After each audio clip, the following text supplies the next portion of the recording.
Hey everyone, this is Simran and welcome back to our YouTube channel IGNOU e Pathshala. I hope you people are doing well. और आज के इस particular session में हम बात करेंगे इम्पॉर्टेंट क्वेश्चंस MCO 07 के, दैट इज फाइनेंशियल मैनेजमेंट के। एक आखिरी इम्पॉर्टेंट क्वेश्चन की सीरीज रह गई थी जो मैंने आपको प्रोवाइड नहीं करी थी। कोशिश यही थी कि इसको भी मैं टाइम से प्रोवाइड कर देती, लेकिन आपको पता ही है कि मेरे भी एग्जाम्स चल रहे हैं, इसलिए मैं नहीं प्रोवाइड कर पाई। तो मैं उम्मीद करती हूँ मेरे इंपॉर्टेंट क्वेश्चन के सेशन से आपको काफ़ी ज़्यादा हेल्प भी हुई होगी और आपने अपने एग्जामिनेशन में अच्छा परफॉर्म भी किया होगा। आज भी आप लोगों का पेपर है MCO 05 का। जिनका ऑलरेडी क्लियर है तो उनको देने की ज़रूरत नहीं है, लेकिन आज जो पेपर देने गए हैं वो है MCO 05 का, काउंटिंग का पेपर है आज, ठीक है। और कल भी एक पेपर है, उसके बाद लास्ट में है MCO 7। तो बिना टाइम वेस्ट करते हुए सीधे चलते हैं अपने सेशन की तरफ। लेकिन अगर अभी तक आपने किसी ने चैनल को सब्सक्राइब नहीं किया है तो चैनल को सब्सक्राइब ज़रूर कर लीजिएगा। बेल आइकन को भी ज़रूर प्रेस कर दीजिएगा ताकि मैं जब भी वीडियोस को अपलोड करूं उसका नोटिफिकेशन आपके पास ज़रूर जाए। तो सबसे पहले बात कर लेते हैं पेपर के पैटर्न की। तो इस पेपर का जो पैटर्न देखा जा रहा है वो यही है कि लॉन्ग क्वेश्चन पूछे जा रहे हैं और शॉर्ट क्वेश्चन यहाँ पर पूछे जा रहे हैं, ठीक है। तो मैंने भी आपको पेपर उसी फॉर्मेट में ही प्रोवाइड किया है यहाँ पे, ठीक। तो सबसे पहले हम बात कर लेते हैं शॉर्ट नोट्स की, ठीक। तो सबसे पहला है हमारा कैपिटल राशनिंग। तो ये आपका क्वेश्चन पूछा गया है यूनिट नंबर 7 से, ठीक है। यूनिट नंबर 7 है आपकी कैपिटल बजटिंग। अब देखिए कुछ यहाँ पर यूनिट्स बता दे रही हूँ जो कि बहुत इंपॉर्टेंट है और जितना मुझे उम्मीद है कि यहाँ से क्वेश्चंस आएंगे। सबसे पहले तो ब्लॉक 1 को बहुत अच्छे से कवर करना है। ये तो अब आपको पेपर देख के समझ में आ ही गया होगा, ये चीज़ मुझे शायद बार बार बताने की ज़रूरत भी नहीं है। दूसरी जो आपकी इंपॉर्टेंट यूनिट्स है वो यहाँ पर मैं आपको बता देती हूँ। यूनिट नंबर 5 आपकी, ठीक है, कॉस्ट ऑफ कैपिटल, ये बहुत इंपॉर्टेंट यूनिट है।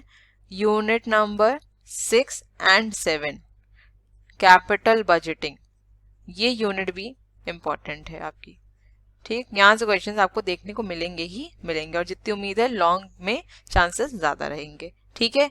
नेक्स्ट बात अगर मैं करूँ तो यूनिट नंबर 11 प्रोजेक्ट फाइनेंसिंग, ये यूनिट भी इंपॉर्टेंट है, ठीक है। नेक्स्ट यूनिट है अब हमारी unit number 13, that is leverage. अब इस पर्टिकुलर यूनिट की अगर बात करी जाए तो इंपॉर्टेंट है और साथ ही यहाँ से न्यूमेरिकल भी पूछे जाते हैं, ठीक है। तो इसके न्यूमेरिकल को जरूर प्रिपेयर कर लीजिएगा, बहुत ही इजी न्यूमेरिकल है और अगर आप इसको अच्छे से प्रिपेयर करके जाएंगे तो आराम से यहाँ पर आप 20 मार्क्स गेन कर सकते हैं, ठीक है। तो इस चैप्टर को आप थ्योरेटिकली भी और प्रैक्टिकली भी, मतलब न्यूमेरिकल के पॉइंट ऑफ व्यू से भी प्रिपेयर करिएगा। और इस चैप्टर को भी कॉस्ट ऑफ कैपिटल, बेसिकली इसमें सबसे ज्यादा प्रेफरेंस शेयर कैपिटल का कंप्यूटेशन आता है जो मैक्सिमम मैंने देखा है, ठीक। तो आप सिर्फ प्रेफरेंस शेयर कैपिटल का ही कंप्यूटेशन को प्रिपेयर कर लीजिएगा, ठीक है ना। नेक्स्ट है आपकी यूनिट नंबर 14, ठीक। यूनिट नंबर 14 है आपकी कैपिटल स्ट्रक्चर। ये यूनिट भी बहुत ज्यादा इंपॉर्टेंट है, क्वेश्चन यहाँ से पूछे जाते हैं। फिर है आपकी यूनिट नंबर 15 डिविडेंड पॉलिसी, ये यूनिट भी बहुत इंपॉर्टेंट है, यहाँ से भी क्वेश्चन आपको देखने को मिलेगा ही मिलेगा, ठीक है। ये सब यूनिट्स बहुत इंपॉर्टेंट, इनको बहुत ही अच्छे से पढ़ के जाइएगा क्योंकि क्वेश्चंस यहाँ से आपको देखने को मिलेंगे ही मिलेंगे फॉर श्योर, ठीक। और ब्लॉक 1 तो अच्छे से प्रिपेयर करना ही है, ठीक। नेक्स्ट बात करूँ तो यूनिट नंबर 18 इंपॉर्टेंट है आपकी, दैट इज इन्वेंट्री मैनेजमेंट, ठीक है। इन्वेंट्री मैनेजमेंट से भी क्वेश्चन आ जाता है पेपर में, ठीक। और एक यूनिट आपकी रह गई है unit number 8, that is sources of long term finance. Sources of long term finance हो सकता है कि स्पेसिफिक क्वेश्चन आ जाए कि कोई स्पेसिफिक आपको सोर्स के बारे में पूछ ले, या फिर एक फुल फ्लेज क्वेश्चन भी पूछ सकता है, ठीक है। तो यूनिट 8 भी आपकी इंपॉर्टेंट है, ठीक। अब वापस आ जाते हैं अपने क्वेश्चन की तरफ। दूसरा क्वेश्चन है हमारा कैपिटल मार्केट, ठीक। तो ये आपका पूछा गया है यूनिट नंबर 9 से। यूनिट नंबर 9 आपकी कैपिटल मार्केट ही है, ठीक। नेक्स्ट है हमारा कैश मैनेजमेंट और ये क्वेश्चन है आपका यूनिट नंबर 17 से, दैट इज आपका कैश मैनेजमेंट से, ठीक। नेक्स्ट है हमारा फैक्टोरिंग और ये आपका क्वेश्चन आया है यूनिट नंबर 19 से, दैट इज रिसीवेबल मैनेजमेंट से। फैक्टोरिंग और फैक्टरिंग के बीच में डिफरेंस मैंने आपको प्रोवाइड किया था, तो अगर किसी को पढ़ना है तो उस डिफरेंस से भी रेफर कर सकता है, ठीक है। अगर आप फैक्टोरिंग का पूरा जो भी डिस्क्रिप्शन दिया वो पढ़ लेंगे तो उसके शॉर्ट नोट्स के लिए वो प्रिपेयर हो जाएगा, ठीक। नेक्स्ट क्वेश्चन है हमारा working capital cycle and role of money market.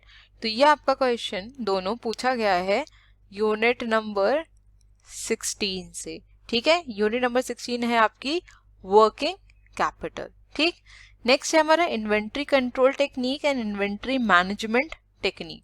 तो ये क्वेश्चन आपका ऑब्वियसली बात है किससे, इन्वेंट्री मैनेजमेंट से, दैट इज यूनिट नंबर 18 से। ठीक, नेक्स्ट क्वेश्चन है हमारा कैपिटल एसेट प्राइसिंग मॉडल, और ये क्वेश्चन आपका पूछा गया है यूनिट नंबर 4 से।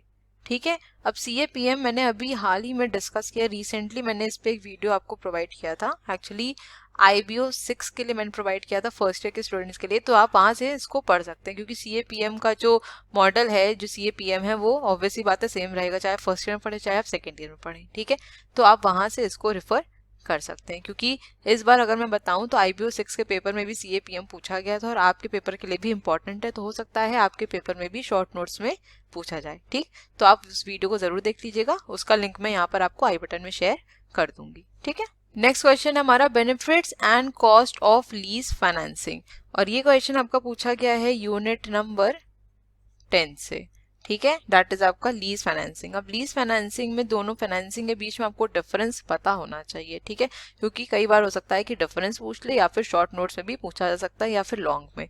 ठीक, तो हर तरीके से क्वेश्चन को तैयार रखिएगा, अगर आपसे डिफरेंस पूछता है तो डिफरेंस भी आपको पता होना चाहिए। ठीक है ना। नेक्स्ट क्वेश्चन है हमारा प्रोजेक्ट फाइनेंसिंग अरेंजमेंट्स, और ये आपका क्वेश्चन पूछा गया है यूनिट नंबर 11 से, दैट इज आपका प्रोजेक्ट फाइनेंसिंग से। ठीक, नेक्स्ट है रोल ऑफ स्टॉक एक्सचेंज, और ये क्वेश्चन आपका आया है यूनिट नंबर 9 से। ठीक है, यूनिट नंबर 9 है आपकी कैपिटल मार्केट। ठीक, नेक्स्ट क्वेश्चन है हमारा वेंचर कैपिटल, और ये आपका पूछा गया है sources of long term finance से, दैट इज यूनिट नंबर 8 से। ये यूनिट इंपॉर्टेंट हो सकता है, स्पेसिफिकली आपसे सोर्स ऑफ फाइनेंस पूछ लिया, जैसे यहाँ पे वेंचर कैपिटल पूछ लिया है, बॉन्ड्स पूछ सकता है, कुछ भी पूछ सकता है, तो सारे सोर्स ऑफ फाइनेंस को अच्छे से पढ़ के जाइएगा। ठीक है, नेक्स्ट क्वेश्चन है हमारा फॉरेक्स मार्केट या फिर फॉरेन एक्सचेंज मार्केट, तो ये आपका क्वेश्चन पूछा गया है यूनिट नंबर 12 से, that is international business finance से। ठीक, नेक्स्ट है ऑप्टिमम कैश बैलेंस, ये क्वेश्चन आपका आया है यूनिट नंबर 17 से। ठीक है, यूनिट नंबर 17 हमारा कैश मैनेजमेंट। नेक्स्ट है EBIT EPS एनालिसिस, और ये क्वेश्चन आपका है यूनिट नंबर 13 से, दैट इज आपका लीवरेज से। ठीक है, operating financing and total leverage से। ठीक, नेक्स्ट क्वेश्चन है हमारा टाइप्स ऑफ कॉस्ट, और ये आपका क्वेश्चन पूछा गया है यूनिट नंबर 5 से, that is cost of capital से। अब जितनी भी कॉस्ट है उनको अच्छे से पढ़ लीजिएगा। ठीक है, क्योंकि हो सकता है डिफरेंस पूछ ले एक्सप्लिसिट कॉस्ट और इम्प्लिसिट कॉस्ट के बीच में, या फिर आपसे पूछ ले कि एवरेज कॉस्ट और मार्जिनल कॉस्ट में क्या डिफरेंस होता है, फ्यूचर कॉस्ट हिस्टोरिकल कॉस्ट में क्या डिफरेंस होता है। तो जितनी भी कॉस्ट दी है सारी कॉस्ट अच्छे से पढ़ के जाइएगा, सारे क्लासिफिकेशन को अच्छे से पढ़ लीजिएगा। ठीक, नेक्स्ट क्वेश्चन है हमारा WACC, और ये क्वेश्चन आपका पूछा गया है यूनिट नंबर 5 से। WACC का फुल फॉर्म है weighted average cost of capital, ये क्वेश्चन भी कई बार पेपर में पूछा जाता है। ठीक, तो इसको भी पढ़ लीजिएगा। और लास्ट हमारा प्राइमरी एंड सेकेंडरी मार्केट, तो ये अगर आप नहीं भी पढ़ के जाएंगे तो भी आराम से लिख लेंगे। तो यहाँ पर सजेशन ये है कि इसका डिफरेंस याद कर लीजिएगा, इसके डिफरेंस को पढ़ लीजिएगा, ताकि अगर शॉर्ट नोट्स में प्राइमरी मार्केट पूछता है तो भी आप लिख पाएंगे, सेकेंडरी मार्केट पूछता है तो भी लिख पाएंगे, और डिफरेंस पूछेगा तब तो आप बहुत आराम से इसको लिख ही लेंगे। ठीक है, तो डिफरेंस पढ़ लीजिएगा तो पॉइंट्स भी मिल जाएंगे, और बेसिस ऑफ कंपैरिजन ही पता चल जाएगा, तो आप इजीली एग्जाम पे लिख भी पाएंगे इसको। ठीक, तो ये क्वेश्चन आपका पूछा गया है यूनिट नंबर 9 से। ठीक है, यूनिट नंबर 9 है हमारी कैपिटल मार्केट। ठीक, आई होप इतना समझ में आ गया होगा। अब आ जाते हैं अपने लॉन्ग क्वेश्चंस की तरफ। यहाँ पर मैंने आपको स्पेसिफिकली डिफरेंसेस के लिए यहाँ पर क्वेश्चंस नहीं दिए, मैंने आपको बताई कि पेपर का पैटर्न इस तरीके का नहीं आ रहा है। ठीक है, तो अगर डिफरेंसेस होंगे तो यहाँ पे क्वेश्चन के बीच में मैंने इंक्लूड कर दिए हैं। ठीक, तो सबसे पहले क्वेश्चन की बात कर लेते हैं। फर्स्ट क्वेश्चन है हमारा What is financial management? Explain the basic finance functions of financial management. How is the goal of wealth maximization a better criterion than profit maximization? तो ये आपका क्वेश्चन ऑब्वियसली है यूनिट नंबर 1 से। ठीक है, और ये बहुत ही बेसिक क्वेश्चन, और ये क्वेश्चन लगभग हर बार आता ही आता है। हो सकता है इस तरीके से पूछ ले, हो सकता है लैंग्वेज चेंज कर दे कि वेल्थ मैक्सिमाइजेशन और प्रॉफिट मैक्सिमाइजेशन में क्या डिफरेंस होता है। ठीक है, तो क्वेश्चन की लैंग्वेज चेंज हो सकती है, लेकिन जो आपको आंसर लिखना है वो वही लिखना है, बस आपको भी थोड़ा सा उसमें मोल्ड करना पड़ेगा कि आप उसके पर्सपेक्टिव से आंसर लिख रहे हैं, बस इस चीज का ध्यान दीजिएगा पेपर में, ठीक है। नेक्स्ट क्वेश्चन है, how does the financial decision making involve risk return trade off, explain, and what role should the financial manager play in the modern organisation. तो ये भी क्वेश्चन आपका है यूनिट नंबर 1 से, ठीक है। अब हो सकता है ऐसे आपको क्वेश्चन दे दे पार्ट ए पार्ट बी करके, या फिर इन दोनों में से कोई एक क्वेश्चन आ जाए, लेकिन इन दोनों में से मुझे लगता है कि ये क्वेश्चन आपको पेपर में देखने को मिलेगा ही मिलेगा, ठीक। नेक्स्ट क्वेश्चन है हमारा, explain the concept of valuation of securities, why is the valuation concept relevant for financial decision making purpose, explain the various approaches that are used in valuation of equity shares. तो ये आपका question पूछा गया है unit number 3 से, ठीक है, that is valuation of securities है, और सबसे ज्यादा जो वैल्यूएशन पूछा गया है वो इक्विटी शेयर्स का पूछा गया है, ठीक है। तो इसको बहुत ही अच्छे से पढ़ लीजिएगा, ठीक, क्योंकि ये कई बार रिपीट हुआ है आपके प्रीवियस ईयर में, ठीक। नेक्स्ट क्वेश्चन है हमारा, explain the concept of risk and return, what are the statistical technique available to measure risk. ये है आपका पार्ट ए। पार्ट बी है, what is arbitrage, explain arbitrage pricing theory and the assumptions of this theory. और last part है, distinguish between systematic risk and unsystematic risk with examples. तो ये आपका question पूछा गया है यूनिट नंबर 4 से, ठीक है, that is risk and return से। देखिए रिस्क एंड रिटर्न का जो कॉन्सेप्ट है वो बहुत क्लियर होना चाहिए, ठीक। जो आपके बुक में एक छोटा सा डायग्राम टाइप का बना हुआ है ना, उसको जरूर से बनाइएगा अगर ये क्वेश्चन यहाँ पर पूछा जाता है, ठीक है। सिस्टमैटिक रिस्क अनसिस्टमैटिक रिस्क बहुत अच्छे से पढ़ लीजिएगा, क्योंकि इससे रिलेटेड क्वेश्चन कई बार पेपर में आए हुए हैं। अब इस सिस्टमैटिक रिस्क और अनसिस्टमैटिक रिस्क से रिलेटेड मेरे पास स्टिकी नोट्स हैं कुछ, ठीक है, तो वो मैं आपको टेलीग्राम पर प्रोवाइड कर दूंगी, जितने भी हैं, बहुत ज़्यादा नहीं है, मैंने ऐसे ही बस उस पर वो जो आपके स्टिकी नोट्स आते हैं उसको लगा के मैंने बस वहाँ पे एग्जाम्पल्स एंड ऑल लिख लिया था, क्योंकि मुझे बुक से उतना ज़्यादा क्लियर नहीं हो रहा था, तो वो मैं आपको प्रोवाइड कर दूंगी। अगर आपको कन्वीनियंट लगता है और अगर आपको क्लियर हो रहा है वो, तो आप उसको बिल्कुल पढ़ सकते हैं, ठीक है। नेक्स्ट क्वेश्चन है हमारा, what is the meaning of cost of capital, what is its significance in financial decision of a firm, explain different types of cost। Part B है, what is the importance of determination of cost of capital। तो ये आपका question पूछा गया है unit number 5 से। मैंने आपको बताया कि यूनिट इंपॉर्टेंट है, न्यूमेरिकल भी यहाँ से पूछे जाते हैं, और न्यूमेरिकल सबसे ज्यादा इसमें आता है आपका, अभी मैंने आपको बताया भी था, प्रेफरेंस शेयर कैपिटल से, ठीक है ना, इसी सबसे ज्यादा न्यूमेरिकल आया है। डेट से भी कई बार पूछा गया है, ज्यादा नहीं, 1 से 2 बार ही पूछा गया, लेकिन प्रेफरेंस शेयर कैपिटल से सबसे ज्यादा पूछा गया, ठीक।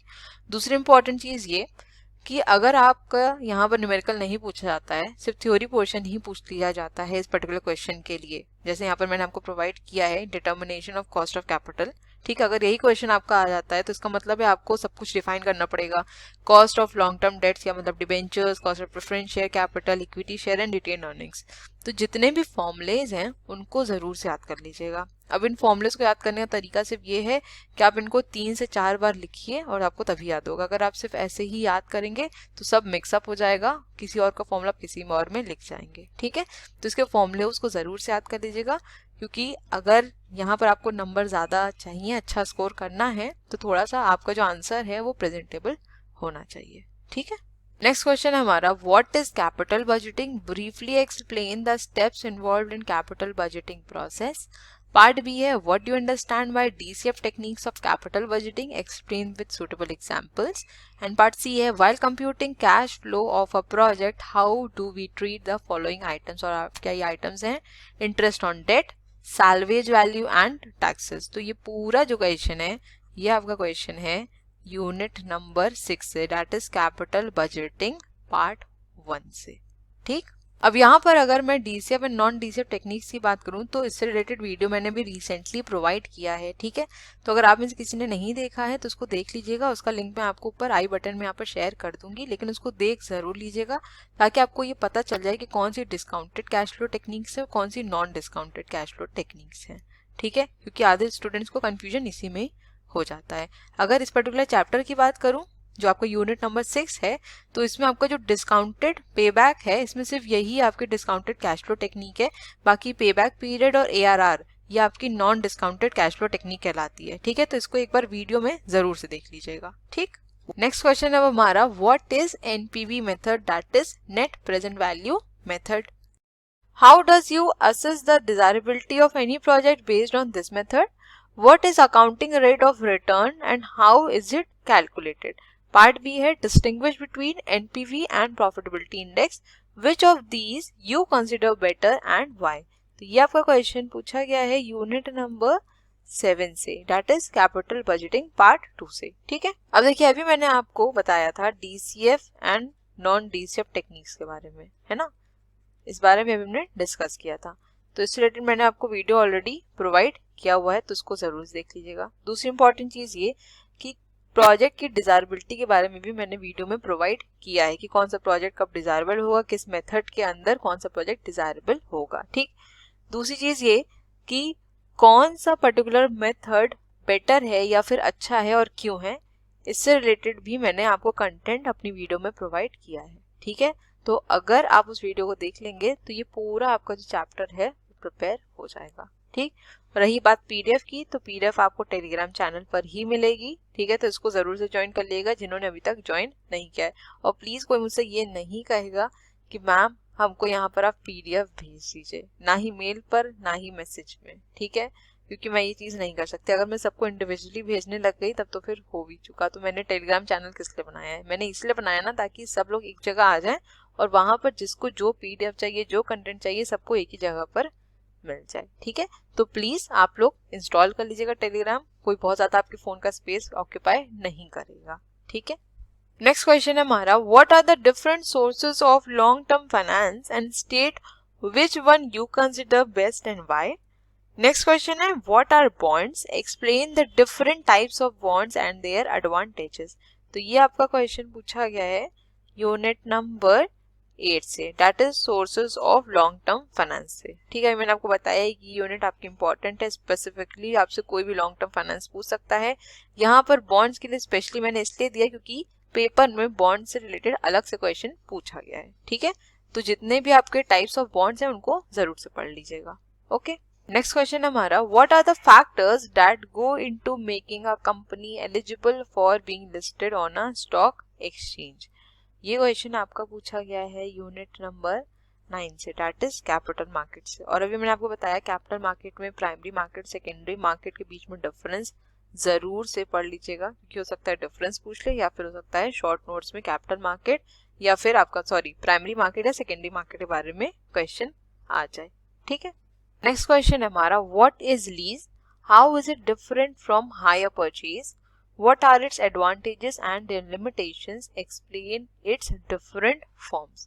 तो ये हो गया आपका एक पार्ट. दूसरा पार्ट है, what are the advantages and disadvantages of leasing to lessor and lessee, state the problems in lease financing. ये पूरा क्वेश्चन आपका यूनिट नंबर 10 से है. ठीक है, अब देखिए यहाँ पर दो डिफरेंस आपको पढ़ने पड़ेंगे. एक तो आपको दिया ही है, ठीक है, क्या कौन सा, लीजिंग और हायर परचेज के बीच में डिफरेंस.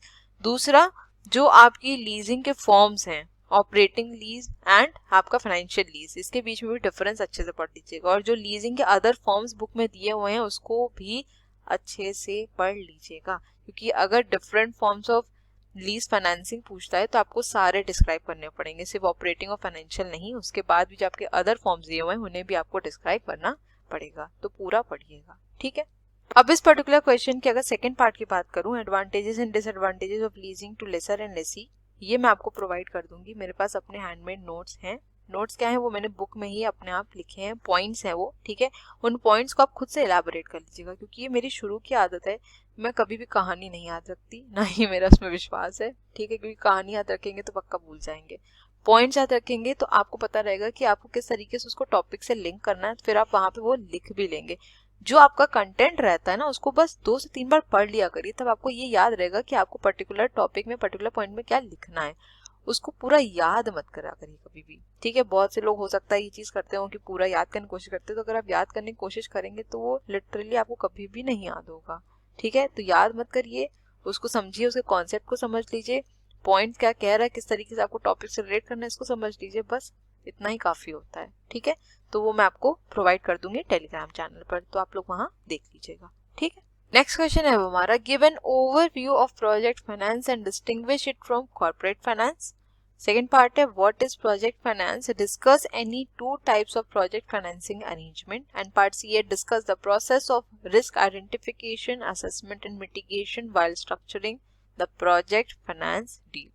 तो ये आपका क्वेश्चन है यूनिट नंबर 11 से, दैट इज प्रोजेक्ट फाइनेंसिंग से। ठीक है, नेक्स्ट क्वेश्चन है state the difference between domestic and international financial management, also describe foreign exchange exposure and it's management. तो ये आपका क्वेश्चन आया है यूनिट नंबर 12 से, that is international business finance से। ठीक है, फॉरेन एक्सचेंज एक्सपोजर की बात करें जो कि आपका होता है translation exposure, economic exposure.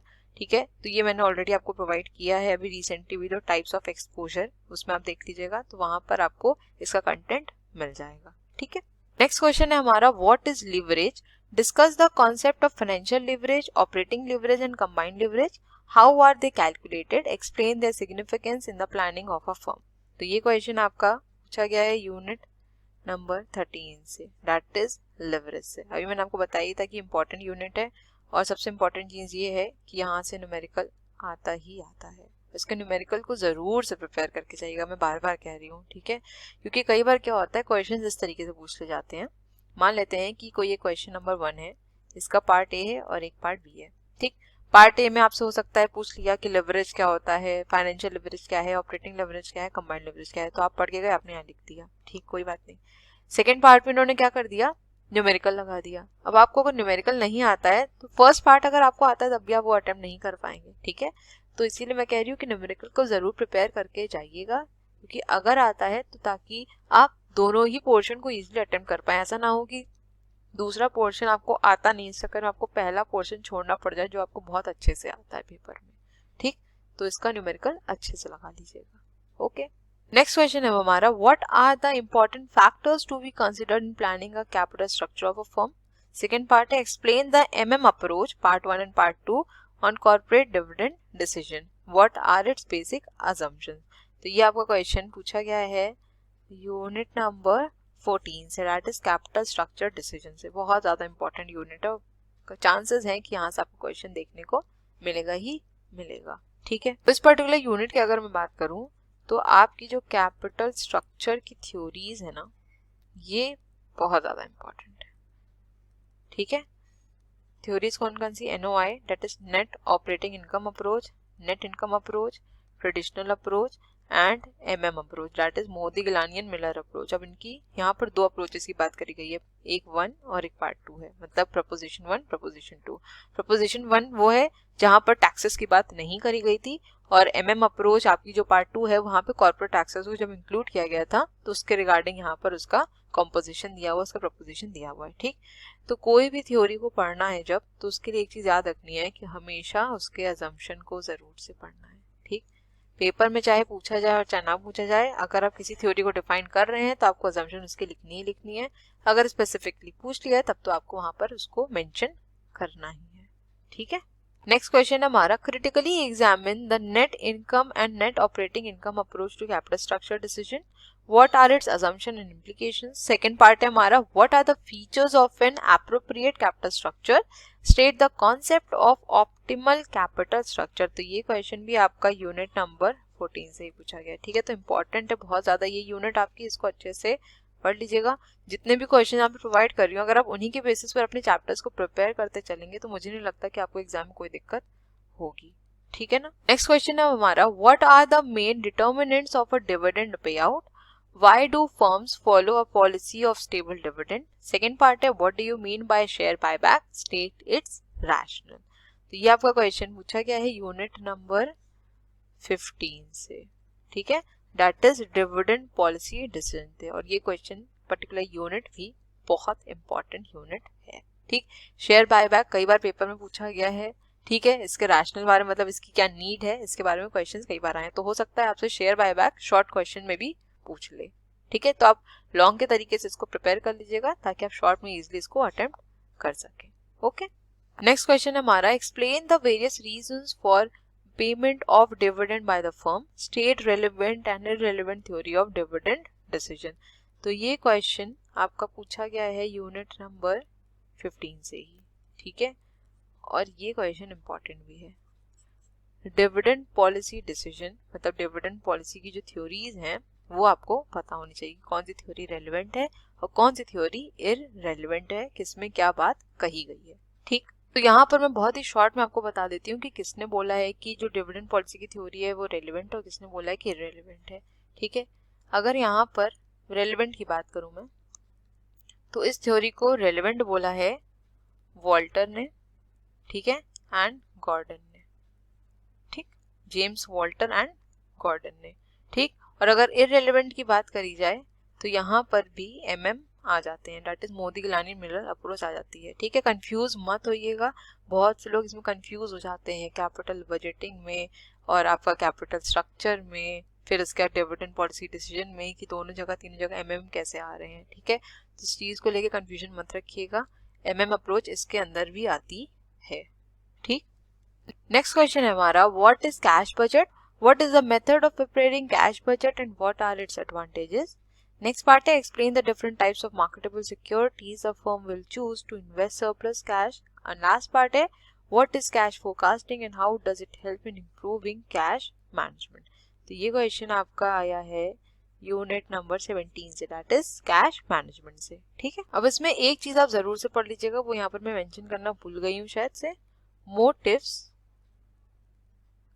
Of holding cash. ठीक है, ये क्वेश्चन भी जरूर से पढ़ लीजिएगा कि क्या मोटिव होता है कि जो कंपनीज होती है वो कैश को होल्ड करके रखती है। ठीक, जरूर से पढ़ लीजिएगा कि हो सकता है शॉर्ट नोट्स में भी क्वेश्चन पूछ लिया जाए आपसे। ओके, नेक्स्ट क्वेश्चन है हमारा, explain the meaning and types of working capital.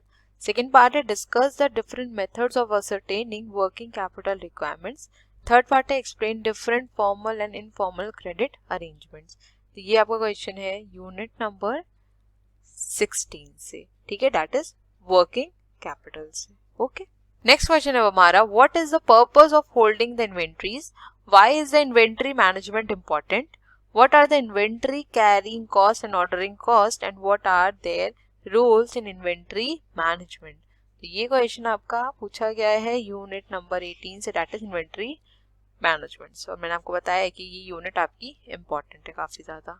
ठीक है ना, देखिए इस पर्टिकुलर यूनिट की अगर बात करूं तो इन्वेंट्री मैनेजमेंट टेक्निक्स और सेलेक्टिव इन्वेंट्री कंट्रोल ये पूरा पढ़िएगा। ठीक है, क्योंकि EOQ या फिर अगर बात करूं सेफ्टी स्टॉक लेवल, इस पे स्पेसिफिकली क्वेश्चन पूछा गया है। ठीक, तो आपके लिए बेटर यही होगा कि आप जितनी भी आपकी टेक्निक्स हैं आप सारी कवर कर लीजिए, क्योंकि अगर पेपर में स्पेसिफिकली कुछ पूछ ले तो आप इजीली आंसर कर सकें। ठीक, दूसरा बात करूं सेलेक्टिव इन्वेंट्री कंट्रोल की, तो ABC एनालिसिस है आपका, JIT है, that is just in time inventory control, ये भी आपसे स्पेसिफिकली पूछा जा सकता है, तो इसको भी पूरा कवर करिएगा। तो इसलिए मैंने आपको वहाँ पे शॉर्ट नोट्स में प्रोवाइड किया हुआ है। ठीक, तो आप उसको अच्छे से पूरा पढ़ लीजिएगा जितने भी आपके प्रोवाइड किए हुए हैं। ओके, लास्ट क्वेश्चन है हमारा, what is credit policy, discuss its objectives and variables.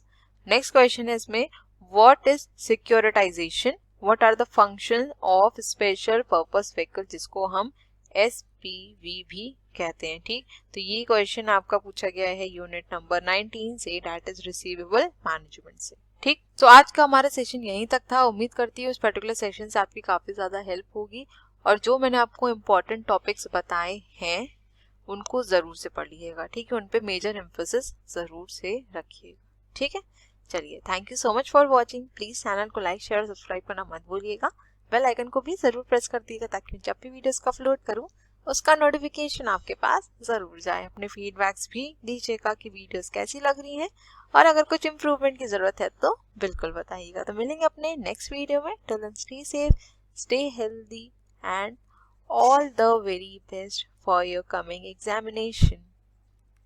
Bye. Take care.